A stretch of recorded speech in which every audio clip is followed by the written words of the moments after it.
At 7 o'clock, we have Mississippi State, who's 2-7, trying number 7, Tennessee, who's 7-1.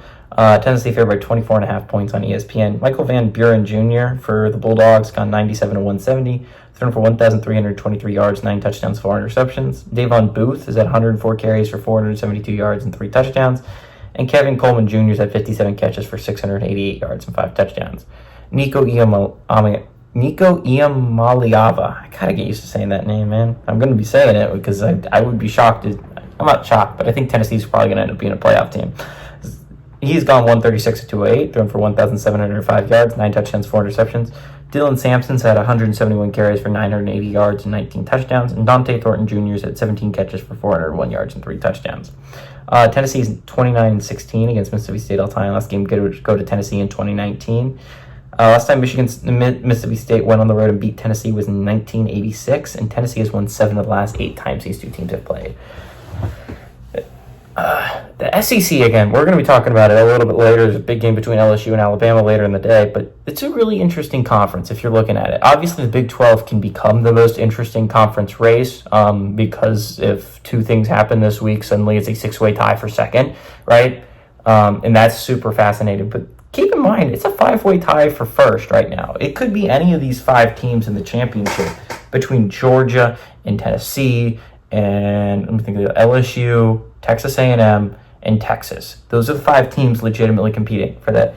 A&M and LSU are interesting because they're both 2-loss squads, right, that are trying to play their way into a conference championship to get that automatic bid, because otherwise you're really leaving it up in the air.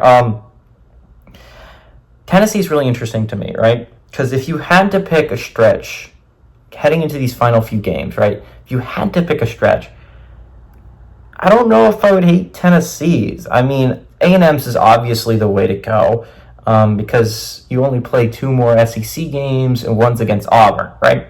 That's obviously the way to go. But Tennessee plays Mississippi State down the stretch. Obviously, you play Georgia, and that's going to be a really tough game. And Vanderbilt's no cakewalk, to be sure. But those are very winnable football games, right? Vandy and Mississippi State are very winnable. Obviously, Vandy's a little bit scary.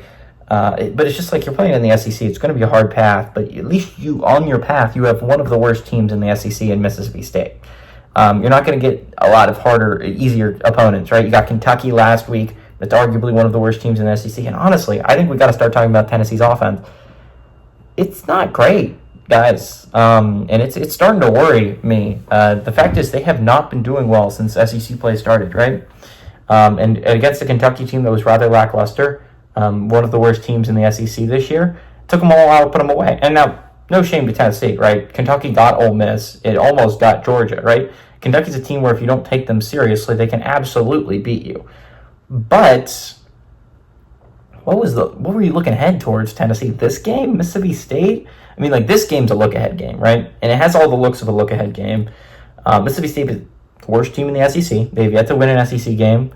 Their only wins are against an FCS opponent in UMass. You play Georgia next week. And so it has all the looks of, you could look ahead at this game. I think that's a little bit of a mistake. Mississippi State, outside of the Arkansas game, hasn't been abysmal. They kind of gave Georgia a game. They kind of gave A&M a game. Outside of the Arkansas game, it hasn't been that bad, despite the record not quite portraying that. I think they're in for a little bit of a battle. I don't think Mississippi State's as bad as their record indicates. I think the Arkansas game is making everyone forget that they actually did give Georgia and A&M a game for like a half, right?